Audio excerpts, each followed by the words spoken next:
So today we're really excited to have Saeed Khan with us, and he is going to talk to us about product prioritization. Now, I'm sure as product managers, all of us have struggled with prioritization because feature requests come in from everywhere, seemingly.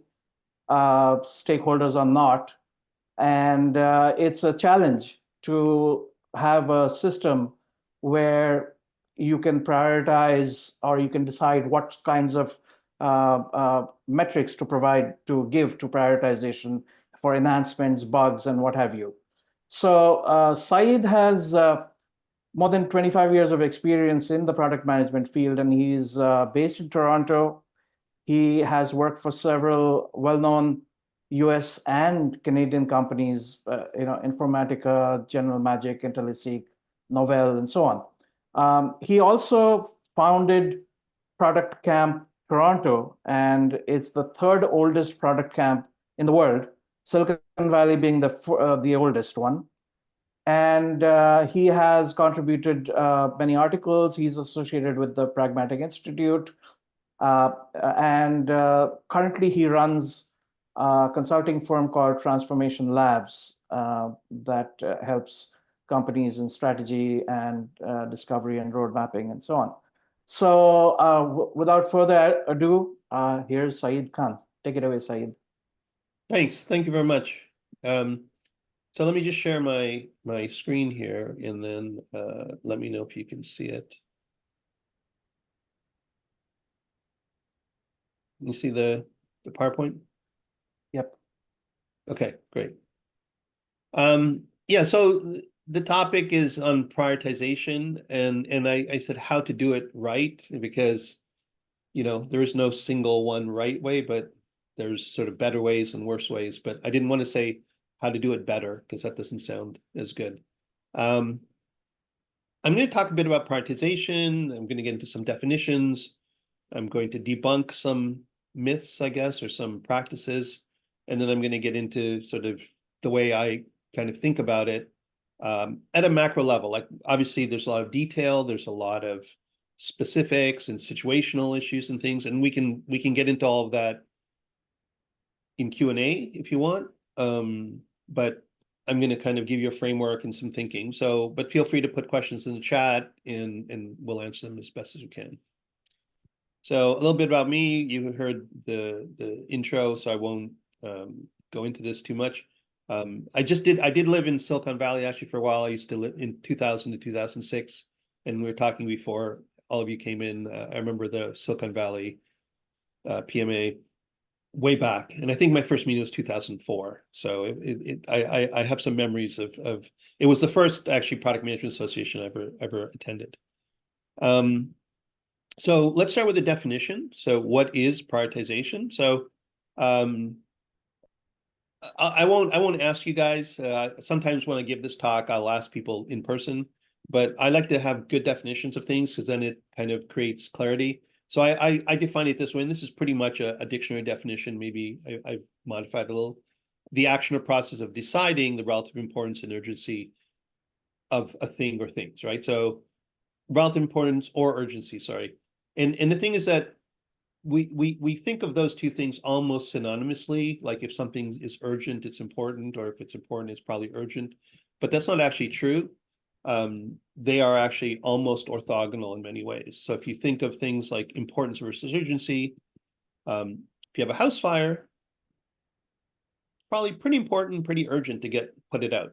Like, I don't know anyone who'd say it's not. But if you have a fire in a kind of remote area, it's probably not that important or not that urgent to put out. And, a lot of times fire services will let those fires burn. Now, if you have a campfire, well, that's a whole different beast. It's really important. It's probably not urgent to put it out, but you probably need to put out. You should put out your campfires, but you don't have to put it out right away. If it starts spreading, that's a different story. And lastly, birthday candles. You really want to put them out right away, because you don't want that to melt all over your cake, right? Putting them on a certain level may not be that important, but you do want to put them out. So the point being that, like, they're all fires, and they're all, sort of important to somebody, and they're all urgent, but the context is really important, right? And we all know this, that whenever we're deciding things, context is critical. And so if I think of things a little more business focused, right? So the importance of urgency of things to me as a product manager, right? So if there's a P1 customer escalation, I'm pretty much going to believe that it's, I mean, everyone should probably look at it as urgent and important. A minor feature request comes to me, I'm not going to care much about it, to be perfectly frank. It's a minor request. We'll get it done if we get it done at some point. A sales special, sales request coming in from a sales rep. It's probably important because there's a deal, but the deal isn't closing tomorrow. It's not urgent. And then a HIPAA request, something that's coming from a leader. Usually they're very urgent. Often they're not important. Bit of subjectivity there, but still. Now, that's the context of me. And we often prioritize, right, in our own context. And so if we change the context of sales, things look different, right? The HIPAA request, they don't really care because it has nothing to do with them. That minor feature request is actually probably important because it's probably one of their requests. That sales special is really important to them because it's going to connect to revenue. And that P1 customer escalation is probably important, right? So the picture changes drastically depending on the context, right? And so because our contexts are different, the priority, the importance, the urgency, et cetera, are different, right? And so our job is really to create this common context, right, as a starting point for these decisions. And that's where a lot of people stumble because they haven't done that, right? A sales request comes in, or something flares up, and now who gets to decide what's important, right? Usually not them. So now that's priority, right? What's important? And I want to distinguish that from sequencing, because sequencing is another term that doesn't get used all that much, but is often conflated with prioritization, right? So sequencing is the process of finding things in a particular or meaningful order, right? It's the order we do things, right? What we do first, what we do second, what we do third. And again, people think about it and say, oh, well, the first thing is the most important. It's the high priority. And it's like, well, maybe it's the first thing we did, but it doesn't mean it's the most important thing, right? Sometimes we have to do things in a certain order because it's an efficient way of doing things, right? Or it's meaningful, or there are dependencies. And so again, in priority and sequencing should be disambiguated, and they're different, right? So one is the relative importance of things, right? That's priority. And the other is the order, and they're not the same. And the order of work is based on dependencies and other factors, right? We're going to do things in a certain way because it's maybe prescribed that way, or maybe it's efficient that way, or maybe it's just what's convenient, right? The order we do things can vary. What's important will be independent. And so if you're building a house, you start with the foundation, and then you build the structure, the framing, and then you have choices of what to do next, right? So what would be sort of a thing people would probably do next in a house if they're at this point? Wiring. Wiring, okay. Anything else? Oops. Plumbing. Plumbing, sure. I guess none of us are house builders. Roof. If rain's coming, I'd put on a roof. Okay, you might put on a roof. Okay. It depends on the situation. So yes, one of the things you might do is put on a roof. Now, I haven't seen too many houses where the roof went on right on the framing. I mean, usually the roof comes later, but it's not a bad thing. Maybe your roofers are only available at a certain time, and you want to get the roof up, and maybe there's weather, whatever, you might put on the roof. But if you only had the interior folks available, would you build the house this way, right? Would you go do all the interiors first and then build the rest of it? And the answer is no, right? And this is, again, this idea of priority versus, sequencing, right? Like, yes, it's absolutely important to get all that interior stuff done, but you're not going to do it in that order, right? So the sequence would be very different. And the point really is, I mean, I'm kind of exaggerating it, but we have to disambiguate these things. And if we don't, then when we conflate them, we run into problems. And I think this is a bit of a problem in a lot of the work we do, is that we don't have clear definitions and understanding of this work. prioritization becomes a catch-all for everything. And you'll see in some examples. By the way, do any of you follow John Cutler on LinkedIn? Or if you do, he's been like just burning things up on prioritization lately. If you go to his thing on LinkedIn, he's just had a ton of stuff. And I was getting jealous because like, hey, John, you're stealing my thunder. I'm giving a talk in a couple of days. But he has some really good, deep thoughts on prioritization. So you might want to look that up. So let's talk about prioritization frameworks. And everybody, when they talk about prioritization, almost always has some framework in mind, right? And not that frameworks are bad. I mean, frameworks are sense-making tools we use to take sort of complex things and simplify them or think them through. But prioritization is an interesting one. So there's this tweet from about a year ago, and I don't know if any of you saw it, but you know, this guy you might have heard of, he put out a tweet and he said, what are your top requests for Twitter features and bug fixes, right? And, you know, it got a lot of views, like almost 100 million views at the time. But then he said, okay, we will prioritize by number of likes times ease of implementation. And I was just like, okay, what is that? And I thought, hey, he has a new framework. So I tweeted, step aside, Moscow, Rice, and WSJF. We now have the LIES prioritization framework. Likes times implementation ease. And it was just, I just thought this is so ridiculous. Like Mr. multi-billionaire, and this is what he's tweeting about. Like, let your people do their job. Like, seriously. So yeah, everyone has their favorite prioritization framework. I just thought the acronym of this one was too funny. So there's a lot of prioritization theater that goes on, right? Like people think they're prioritizing, they have their favorite framework. And some of them have some value, some of them have some truthiness, some are actually very effective depending on how they're used, but a lot of them are basic theater, right? They look analytic, they look meaningful, but they're not. And if you want to find a few of them, you can find them. There's a link here.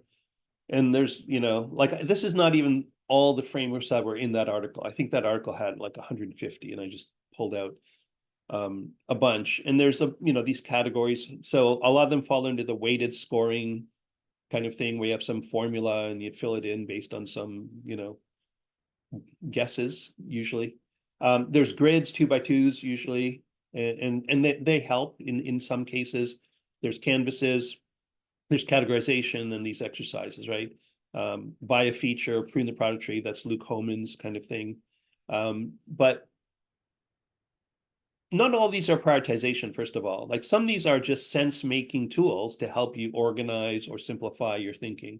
Like now, next, later, people use it in roadmaps, but now, next, later is kind of just a good, simple first order way to categorize things. Like what's more important in the near term, what's in the medium term, what's in the long term, right? You're not prioritizing them in a sense of like what's most important.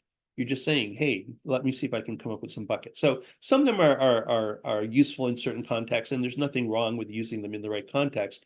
But when people use them for product prioritization, I think they get into trouble. The one I'll talk about in the chat if you want later, but I hate Moscow, and it just drives me nuts when other people bring up Moscow. But the two I'll talk about in detail are WSJF and all the versions of ice, rice, lice, spice, whatever. It gets kind of hilarious when you see some of them. So I wrote an article on this, and it actually got a lot of good feedback, and a lot of what I'm talking about is in here, but I'm going to go into a lot more detail than what's in this article.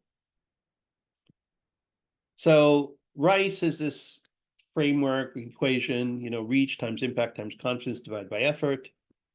In WSJF, weighted shortest job first is cost of delay divided by job size, and cost of delay is user business value plus time criticality plus risk reduction and or opportunity enablement divided by job size, which I can't even tell you how horrible that is. And yet it's promoted as something that's efficient. And I'll walk through why it's horrible. So if you think of WSJF, and this is straight from their webpage, right? So they say WSJF is a prioritization model used to sequence work for maximum economic benefit. So first of all, they're conflating prioritization sequencing, which is just wrong. And this idea of maximum economic benefit is a joke, quite frankly. In SAFE, WSJF is estimated, right? So there's the word, it's an estimate. It's not even anything analytic, as the relative cost of delay divided by the relative job duration. Sure, whatever. I mean, if you think that's meaningful, go use it.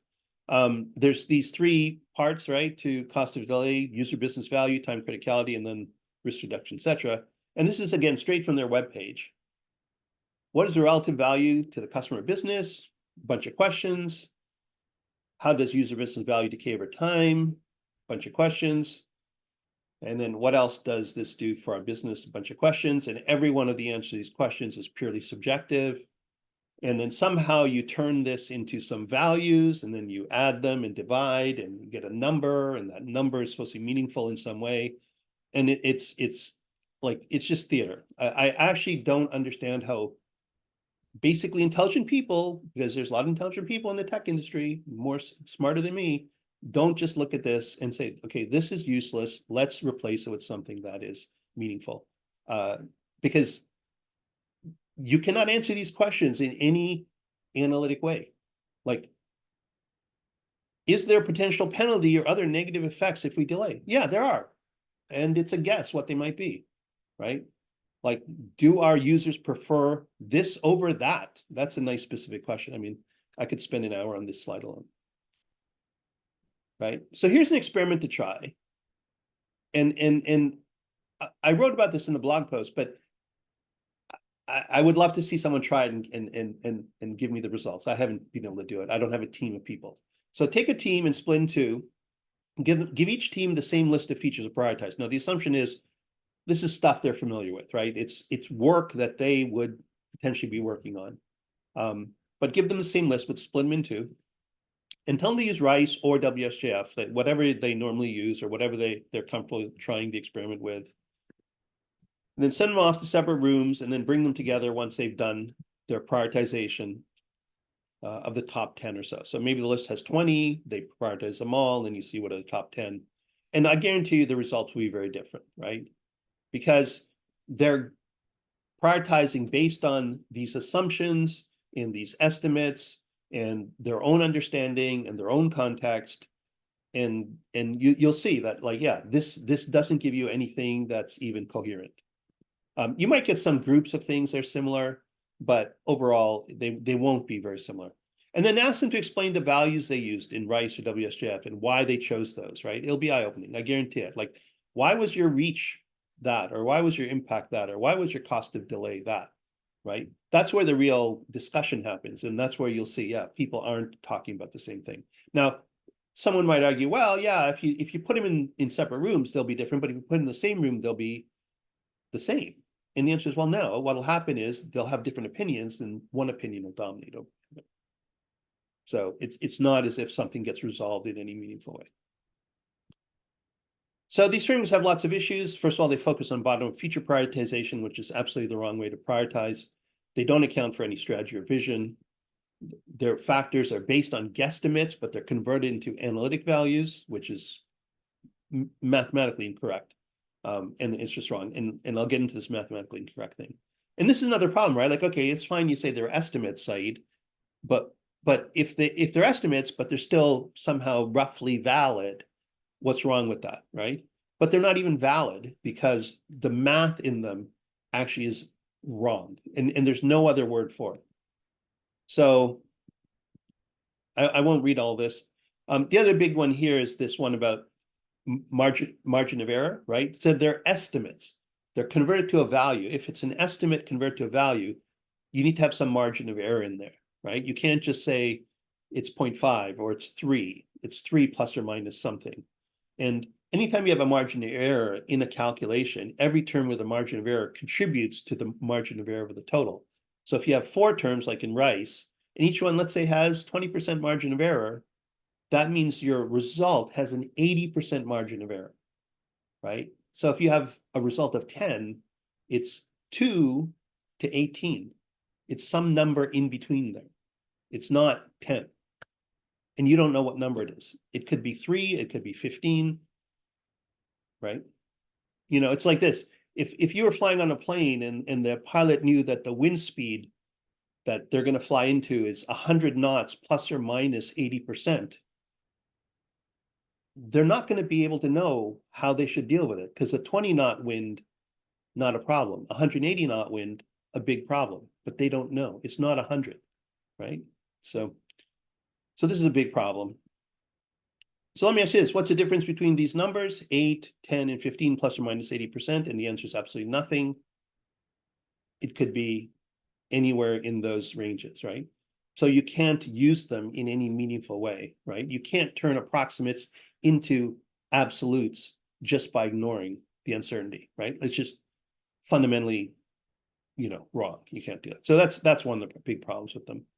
And then the one about invalid math, and this is interesting because I didn't understand this myself until I started looking into it. But you can't just take numbers and make calculation with them and expect it to be valid, right? Like when we do math, when we do physics, for example, right? Distance equals velocity times time and things like that. These numbers have units and they have measures. There's sort of some rigor behind them. There's no rigor behind this. Like, what are the units of confidence, right? What are the units of reach? Like they're made up units, right? And the other thing, and this is interesting, and there's if you read this link at the bottom, when you're doing these kind of calculations, there's two basic buckets of numbers that you can use in calculation. One is called ratio scale numbers, one is called interval scale numbers. And I won't get into all the details here, but in order to do these calculations where you're multiplying and dividing numbers, to have the math meaningful, the numbers have to be what are known as ratio scale numbers, okay? And I'll get into that, right? And the numbers in RICE and the numbers in SGF are not ratio scale numbers. So yes, you can add and multiply these things and you can get a number out, but that number is actually completely meaningless, right? So now I'm going to do a little math for you. So I know it's, past dinner and your brain is shutting down. How many of you remember this equation from high school or university physics? Pressure times volume equals nRT. Yes, hands up. Yay. Thank you. I love that. So PV equals nRT. I have an undergrad degree in physics, so I remember this all too well. So this is called the ideal gas law. And basically you can simplify it and you can say that pressure times volume is proportional to temperature, right? Meaning that if you have a gas in a container or something, if pressure or volume go up, temperature goes up. If pressure or volume go down, temperature goes down, and vice versa. And there's this is the relationship between them. And so we're going to do a little calculation, right? So imagine you have a box. It's 1 meter by 1 meter by 1 meter. I'm trying to make this as simple as possible. And there's a certain amount of gas in that box. And the temperature is 10 degrees Celsius. And the pressure, for all consideration, we'll call it 1. It's 1 whatever, unit of pressure, right? So now if you took the same box and you raise the temperature to 20 degrees with the same amount of gas, what's the pressure?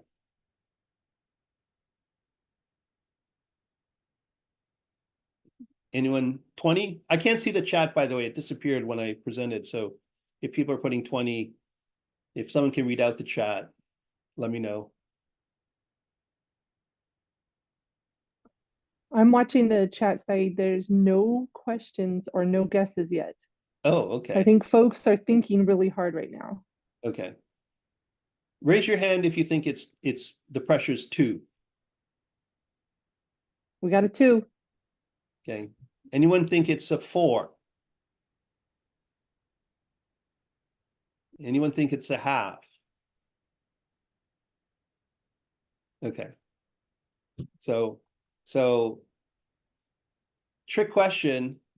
First of all, the pressure does not double, even though the temperature doubled, Saeed, so why didn't the pressure double, right? Well, the temperature didn't double because you can't use Celsius in the calculation. You have to use Kelvin. And why do you have to use Kelvin? Because Kelvin is a ratio scale, Celsius is not, right? So the actual pressure change, P2, becomes 1.04. And I won't get into the math, but it's basically the ratio of 293 over 283. Because that's how much the temperature went up. It only went up 10 degrees Kelvin and the base was high. And the point of this is not to kind of try and remember your high school physics or whatever.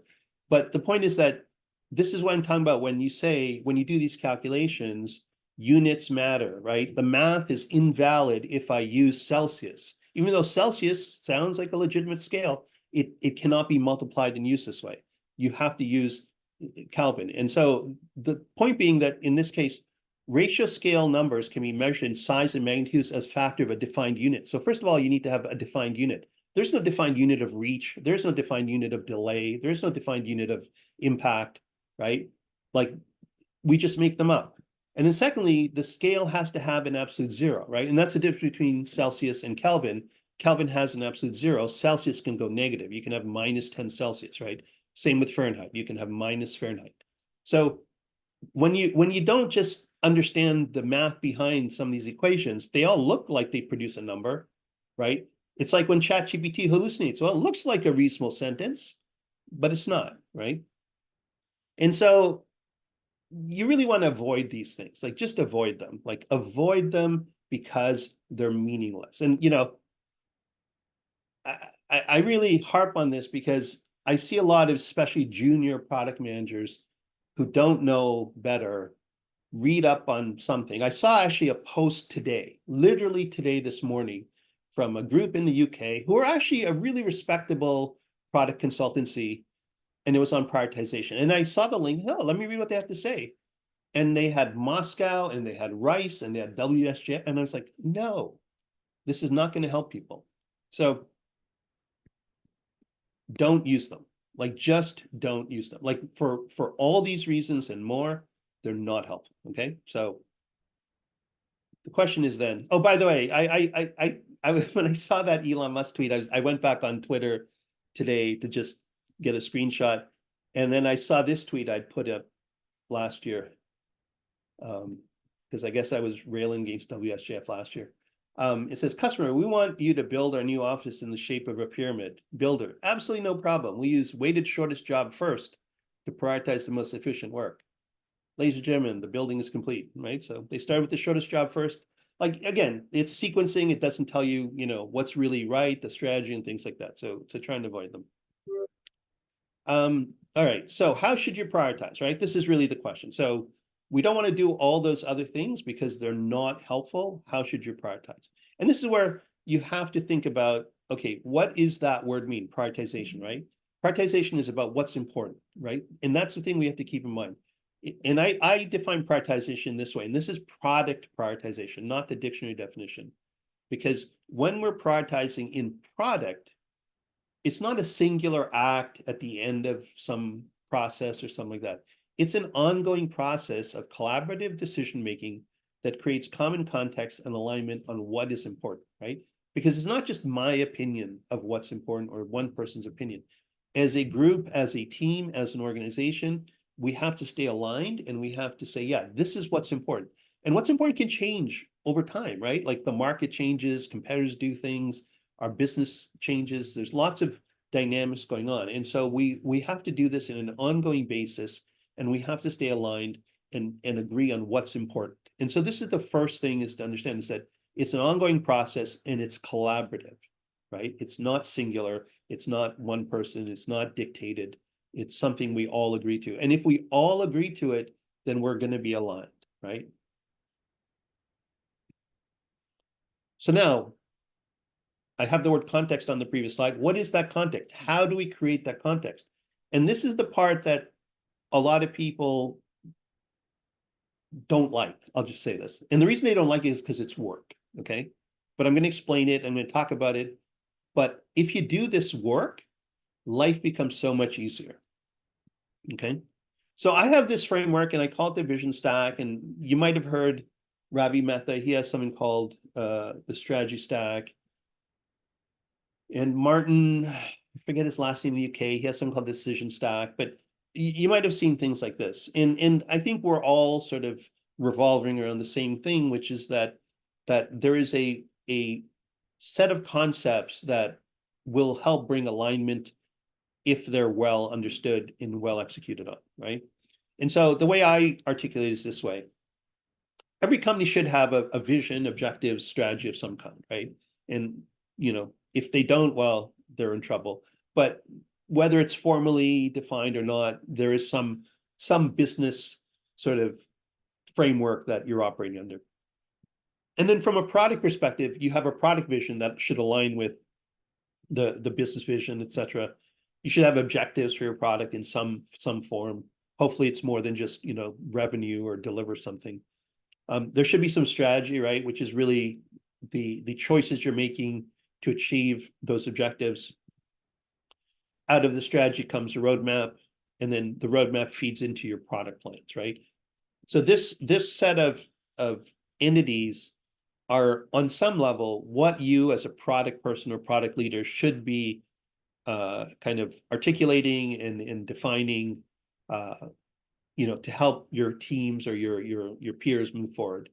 And each of them is work, and each of them has a certain sort of structure to them and so on. And I'll get into it a little bit, but this stack is what I constantly talk about and try and help product teams sort of execute on. Because if you have all of this, you've got alignment, you've got context, you've got detail. Like things happen much easier when everyone understands all these things. Now, as you go down the stack, things are more constrained and things are more focused, right? At the very bottom, it's literally what you're delivering. At the top, it's where you're heading in the long term.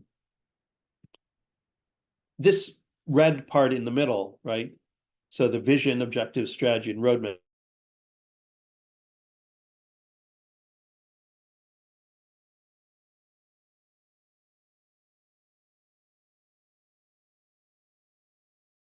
And you know what's important, everyone else knows what's important, right? At the vision level, we know where we're going. We agree that this direction is the right direction, etc.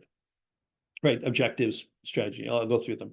So just one thing, I always like to kind of put this slide up and talk about timeframes. Now, this can vary, but a vision should be long-term. Sometimes it's timeless, but, think 5 to 10 years out, right? If you can think 5 years out, that's great.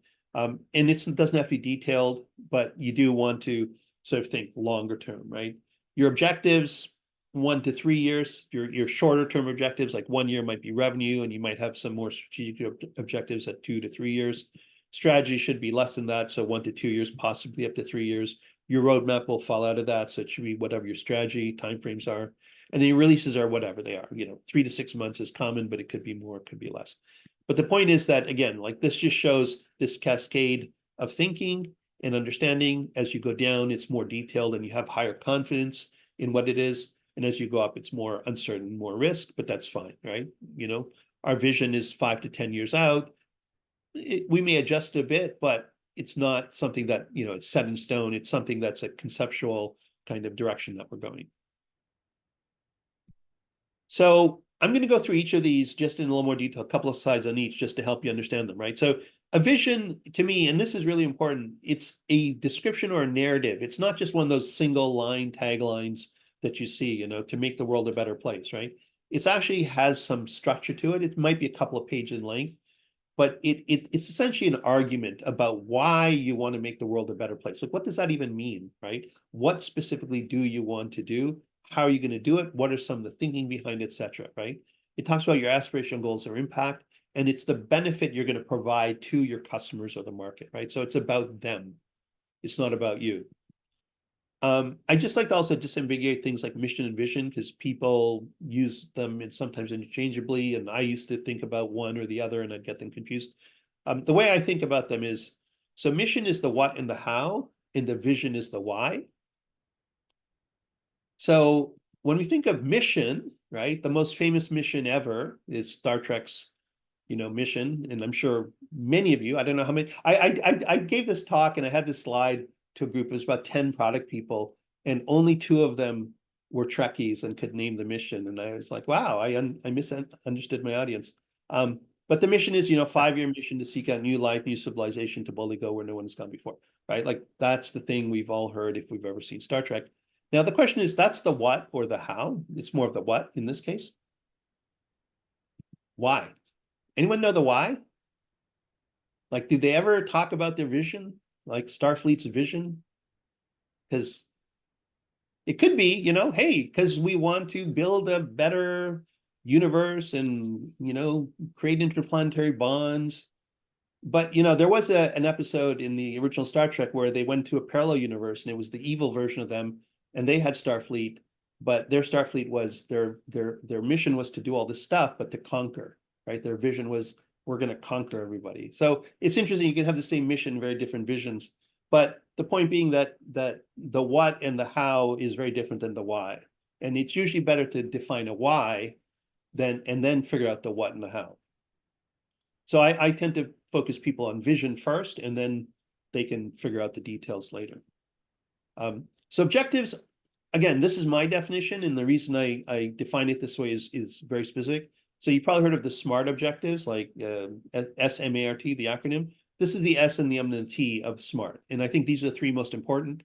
The other two, which is achievable and realistic, I think are a little bit fuzzy, but specific, measurable, and time-bound is really important, okay? If you can define objectives as specific, measurable, and time-bound, you're way ahead of the game, because now you've put some very clear context about what you're trying to achieve. There's a blog post there as well. So if you say, I want to climb a mountain, right? That's measurable. It's not very specific. It's not time-bound. I want to climb a mountain in 2025. Okay, great. That's measurable and time-bound. It doesn't say which mountain. It could be a tall mountain, could be a small mountain. I want to climb Mount Fuji. Well, sure, specific and measurable, but not time-bound. So when? I want to climb Mount Fuji in 2025. Absolutely, specific, measurable, time-bound. And you can get even more specific. I want to climb Mount Fuji in April of 2025 and watch the sunrise from the peak. Very specific, measurable, time-bound, right? So those last two are objectives, right? Those are things that you can then execute against, right? You can't just execute against, I want to climb a mountain. Okay, sure, but there's nothing wrong with the first three, right? So I distinguish objectives and goals. People sometimes use those words interchangeably. To me, objectives are SMT, right? They specifically measure on time-bound, and I can act on them. Goals are good to define as a starting point, and you can then iterate, and you can refine, and you can get to objectives when you have to. So there's nothing bad about goals, but don't confuse goals and objectives and say, oh, we're going to execute against goals, right? I want to climb Mount Fuji. Sure. One day, right? Like in business, you need to have that time bound in some form. Doesn't have to be tomorrow, but you can't just leave it fully open-ended. So then we get the strategy, right? The next thing down. So we have objectives and strategy. Now, I have a blog post on that, but I've been reading a lot of Roger Martin recently. So Roger Martin, I don't know if you know him, but he's a consultant and strategy advisor. He wrote the book Playing to Win. He has this YouTube video which talks about strategy versus planning, and it's actually a really good explainer video. So he uses the phrase, an integrative set of choices that positions you on a playing field of your choice in a way that you want to win. That's his definition of strategy. Now, he says integrative choices. I use the word either coherent or aligned choices, right? But it's a set of choices or decisions on how you're going to achieve your objective, right? So you've thought through your options and you decided, this is how I'm going to do it. So if I want to climb Mount Fuji in April, then I have certain choices to make about how I'm going to travel, how I'm going to, climb the mountain, etc. Right? If it was a challenging mountain, I'd probably have to train, I'd probably have to get a crew, I'd probably have to get equipment. And so then I have a different set of choices to make, right? But I have to make them integrative or aligned because they actually support each other. So this is strategy, and strategy is, a nebulous topic. There's tons of books. Everyone defines it differently. I just like his word choice, and he's written a lot about it and really dug into the topic a lot. And so I just use his kind of thinking because it aligns with the way I think about it. From the same video, he has this line, great strategies about creating a future that does not now exist. And the point being that, like, when we think about it, right, we're doing something new and different. We're not just doing something we've done before. So we're trying to achieve something new, and we have to think about it in new ways and understand how we're going to solve new problems, right? That's what strategy really helps you do. So if strategy is about choice, we need to generate those choices, right? We have to come up with the options to consider, right? Every problem can be solved multiple ways. What are the ways we need to solve it that fit in with our goals, our constraints, our abilities, etc.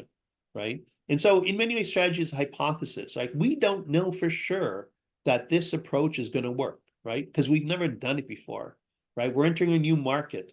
we're releasing a new product, we're going against a new competitor or a new set of challenges. There's no kind of recipe we can follow, right? But we can improve our odds by thinking through and making good bets, essentially, right? So we need strategy when we're doing something new and different. If we're doing something the same or similar to what we've done, like let's say you want to grow 10%, well, you could probably just, you know, do things 10% better, all right? It's not like you have to change everything. But if you have to grow 50% or 100%, you can't just grow and do things 100% better. You have to actually change the way you work. You have to take different approaches. So when we're thinking about product, we're going to think about these choices, and these choices are going to lead to actions, and those actions are going to lead to things we have to achieve, and that leads to our roadmap, right? Now, this is a term that gets used all the time. It's another term that people need to define and understand. I'm not going to get into all that. I'm going to assume you know what the difference is between a roadmap and a plan, although I do have a slide on it. But a roadmap is visual representation of key action objectives that are required to execute on a strategy, right? So there's this idea of objectives and strategy and time. And those three things are what kind of constitute a roadmap, right? So strategy gives you the choices, and then those must be executed, right? So this connection of objectives, objective, strategy, and roadmap actually is what you have to think about, right? They all are related. You can't think about a roadmap if you don't think about strategy. Excuse me. And strategy doesn't exist in a vacuum. It's tied to some objectives you want to achieve. And so all these three things connect. And so the items in the roadmap are derived from the strategy choices and the objectives you have. And the timeframes in the roadmap are tied to the timeframes of your objectives, right? Because your objectives are time bound. And so this sort of, you know, troika is the word I'm trying to say, but I'm trying to think of a substitute for troika. But this, you know, threesome of these three elements have to be thought of together. And this is hard for a lot of people because it actually takes a lot of kind of clarity of thinking to say, yeah, do we have clear objectives? Do we have clear choices for our strategy? What are we going to do? How are we going to achieve those objectives? What are the things that are coming out of that we have to execute on? And oops. And then this is a slide I've had in another deck, but I thought I'd add in here. So because of that objective, strategy, and roadmap items, one does not simply put things on a roadmap, right? Like a roadmap is not a bucket of things we kind of itemize, right? I've heard people talk about a strategic backlog, and it drives me nuts. I don't even want to comment on that. But so roadmaps and plans, I'll just go this quickly. They're very different, and it's important to keep them separate. People often conflate a roadmap and a plan, like, oh, what's on the roadmap? Oh, we're going to ship this thing in 2 weeks. That's your plan, okay? The roadmap is the output of the strategy, and it feeds into your plans, all right? So won't articulate this too much. So I use this articulation to distinguish roadmaps and plans. So roadmap is a statement of strategy and direction, or direction and strategy, and a plan is a statement of commitment and delivery. I put this out a couple of years ago on January 1st as like, you know, hey, let's start off the year right. I put this in. It became my most viewed thing ever on LinkedIn. I think I looked it up today, actually. It has like 370,000 views. I have no idea why, but it seemed to resonate with a lot of people. But this distinction is really important because they are different. And the prioritization of the roadmap feeds into the prioritization of the plan, right? If you conflate them, you run into problems. So that's the vision stack, right? Sorry, that's the vision stack. The context is what's in the middle. You've been making decisions all the way down about your vision, what objectives you're going to achieve, what strategies you're going to use, what roadmap items are going to be important, etc. That's all prioritization. That's that ongoing contextual sort of decision making, right? So that once you get down to the plan, you don't have a list of 200 items that you're going to have to prioritize, right? Prioritize. You've already done that, and you have a very focused set of activities that you want to deliver on, okay? So that's sort of the ideal. Now, sometimes you don't have strategy, so, you know, you have a problem there. Sometimes you don't have a clear vision, so you have a problem there. So what happens? Well, what happens is that often the roadmap and the plans become blended, and it's, road plan or a plan map or whatever you want to call it. That gap in the middle gets filled with all the usual suspects, right? Customer issues, sales requests, engineering needs, executive initiatives. And you are in a feature factory, right? Because you've got some objectives. There are probably things like revenue. You got a bunch of work that's happening. You're delivering a bunch of stuff, but there's no connection. There's no kind of synthesis throughout this sort of, stack of things. And so, sure, you can operate that way, and many companies do, but it's not healthy and it's not sustainable. And you're probably opening the door for your competitors to leap ahead of you because they are more focused, they're more aligned, they're executing better. Right? So there's just things to consider, right? Like the middle one there, efficiency and revenue generation. Like this is not something that people think about. Product leaders absolutely should be thinking about it, but we're spending a lot of money, we're building things. How efficient are we in building the things that are going to generate the right revenue for us? Not just tomorrow, not just because it closed a deal, but in the long term, right? Are we positioning ourselves in a way that keeps us ahead of competitors, right? So you can execute as a feature factory. Lots of companies do. Doesn't make it right. And if you look at some of the best companies, and I was talking to someone, a friend of mine who used to work at Snowflake, like Snowflake came out of nowhere, grew like crazy. Their revenues are about 3 billion per year now.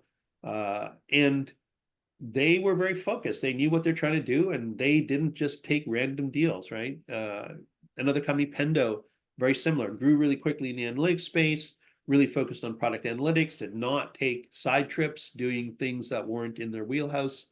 It really, like when you take a step back and look, it really pays off to have that focus, have that alignment, and not just chase revenue, for example. Saeed, can I interrupt with a question in the chat?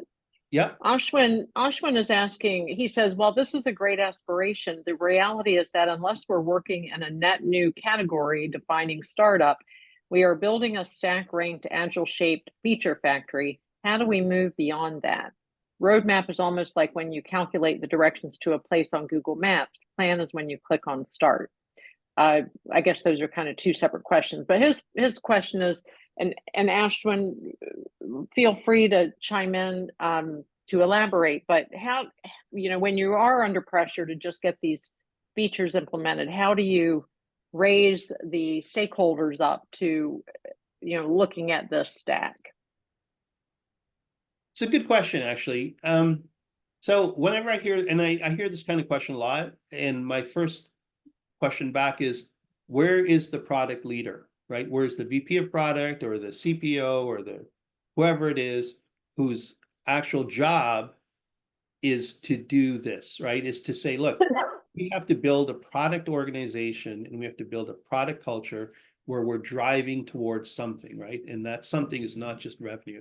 So do they work to create a product vision, right? Who has the vision of the product? Anybody? Because if nobody does, then it's the product leader's responsibility to bring that about, right? Setting objectives, right? Objectives are not just sort of things you can fluff off. Like there are business objectives, right? Every company has business objectives, even if it's just revenue, right? There's a business objective. The product leader should be saying, okay, how does the product org support that revenue growth? If we want to grow 30%, it doesn't mean hire 30% more salespeople and do what we did last year, right? If we're entering new markets, if we're, changing sort of use cases or supporting new use cases or trying to drive new revenue in different ways, what can the product org do to support that? And how do we define that from an objective perspective? When I say objective in that case, I'm talking about like product objectives. Like that gap, if it exists, is what the product leader should be doing. So that's really my first answer is the product leader needs to step up and needs to articulate that and needs to educate the management team on it, because there are ways the product org can help accelerate those goals, right? Like it's not just, hey, let's build stuff and ship it, right? Like quite frankly, those days are gone if that's what you're thinking. Like you can work that way, but companies are gonna like, they're gonna eat your lunch. I mean, I was working with a client last year. They told me they were the leader in their space, and yet they were always concerned about this smaller competitor. And I was just like, why do you care so much about that competitor? In fact, they were so concerned about them that they would say things like, oh, they just released this, we need to release that same thing. Like, because that company was actually doing stuff like this. Like that company was putting out documents, and I could tell that company had thought through the market and how they're going to attack the market. And they expanded from Europe to North America. And this company I was working with was like, oh, what are we going to do now? Because this company I was working with was essentially a feature factory. And so somebody has to stand up and say, look, this is how we are going to win in the market. This is why we need strategy. This is what strategy is, first of all. This is why we need strategy to make these choices. So like if you're an individual contributor product manager, yeah, you have a tough job ahead of you trying to convince senior management, right? Because you're doing your job. You can try and educate, and you can try and sort of manage up and push up, but it's got to be on the product leader to do that work. And I don't have any better answer, because I mean, if you did a different way, if you said, look, we've got a marketing department, and all they do is these really tactical, marketing programs. There's no kind of bigger picture in marketing. Well, whose job would it be in marketing to have that bigger picture? Be the head of marketing, the VP of marketing, the CMO, whatever. Same thing on the product side.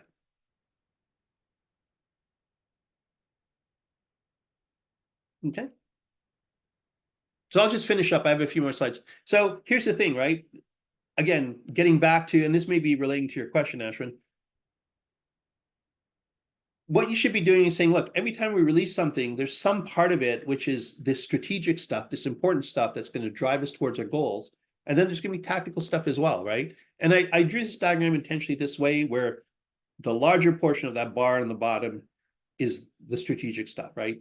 In reality, often it's the other way around. In fact, sometimes it's nothing but tactical stuff. But you should have some balance, is all I'm saying. Yeah, and you get those customer issues, the sales requests, all these things in the tactical side, but you have these executive initiatives and your roadmap and your strategy elements coming down, and they're in the strategic side. And the combination of those two is how you think about moving forward, right? So you have both strategic and tactical mixed together, right? You make decisions. Sometimes you do more of one than the other, but in general, especially when you're growing and you're, sort of trying to scale, the majority of the things you're doing are these vision, strategy, roadmap, aligned items. And then sales requests, when they come in, should be aligned with your strategy and roadmap, meaning that, yeah, it's something we would have done, or something that actually makes sense because it helps us move forward. It doesn't distract us or take us away and take resources away and divert attention somewhere else. And I see that all the time, like shiny new object over on the left. Let's go chase it. Only to realize, yeah, that was a bad idea. And then they've lost market opportunity, they've lost investment, and the more focused competitors move forward. So prioritization is this ongoing process, right? It's not this thing you do one-off or at the bottom. And it's important to have that common context. Because here's the thing, that common context, where we're going, how we're going to get there, why we're going in that direction, that's all critical stuff for everybody, for sales, for marketing, for the executives, for services, etc. Everybody is like, yeah, we're going over there and we're going to work hard to get over there. You're aligned, you're moving forward together, right? You're not divergent and distracted. And that just makes life easier for everyone. It doesn't solve every problem, quite frankly, right? Because there's always going to be, issues and things like that, and people change, and information changes and things like that. But it's going to help everyone move forward. And again, I'll harp on the product leader. The product leader should be the person driving that. And if they're not, then quite frankly, they're not doing a really important part of their job. Right? So ongoing and alignment of the keywords there. Distinguish urgency from importance, right? Create that common context. It's ongoing, and don't ever, like if you ever find yourself, we're prioritizing features, stop. Say, look, why are we doing this? Like, we should not be prioritizing features. At minimum, we should be higher up, prioritizing problems or prioritizing opportunities or thinking about how to achieve objectives. Something's wrong. So, it's a big red flag when you're down at that bottom level. couple of links, and that's it. So thank you. Wonderful. Thank you so much, Saeed. I think we can all agree that that was very informative and very helpful in understanding not just when, but also how we might push back when we're getting pressure to just implement functions and features, or respond and react and fight fires. So if you want to stop sharing your slides and just bring all of us on camera, can we get any questions? Does anybody, we have a few minutes for Q&A. Does anybody have questions for Saeed? And also, please stay with us after the Q&A, because we have a few resources to share, and we can, we'd also like to engage you in a little bit of networking. Any questions? So you have one from Harry. I wasn't clear on your actual approach to prioritizing. Okay. Okay, so let me say this. So the slide with the stack, right? So the vision tells you where you want to go. You've decided we're going to go in a certain direction. There's reasons why we're going to go there. There's certain kind of benefits we want to deliver, right? So right away that says we're not going to do a bunch of other stuff, right? So if I use, for example, Pendo, Pendo, and I know one of the founders of Pendo, which is why I know sort of a bit of backstory, but Pendo was focused on product analytics, and from the very early days, they were very focused on sort of that use case and how to make sort of, you know, product decisions better through this analytics model. And so they didn't, for a long time, do other things. And I don't know what all the other things were, but there were requests coming in saying, well, you could do like something that's analytics, but it's not specifically product analytics, you know, marketing analytics or whatever. They did. They stayed on product analytics. So that's the vision. We're going to go down that path, right? The objectives are, now, how are we going to make the steps? What do we need to do at a business level and at a product level to move forward there, right? So some of the business objectives could be revenue. They could be targeting certain market segments or targeting certain types of customers, or they could be certain revenue kind of objectives that you want to work with. And then the product objectives to support that would be, you know, based on use cases or based on segments and things like that. So now you've if you want to use the term prioritize again, you've already prioritized the next level down. Okay, this is where we're going to focus, or we're heading this direction, and we're going to focus in these areas in the next year, let's say. Strategy is how you're going to go about doing that. And so again, you're going to say we're going to focus on those areas by doing these things and not those things. So another set of decisions, right? And you're narrowing it down. And then that gives you roadmap items that are important to achieve those objectives.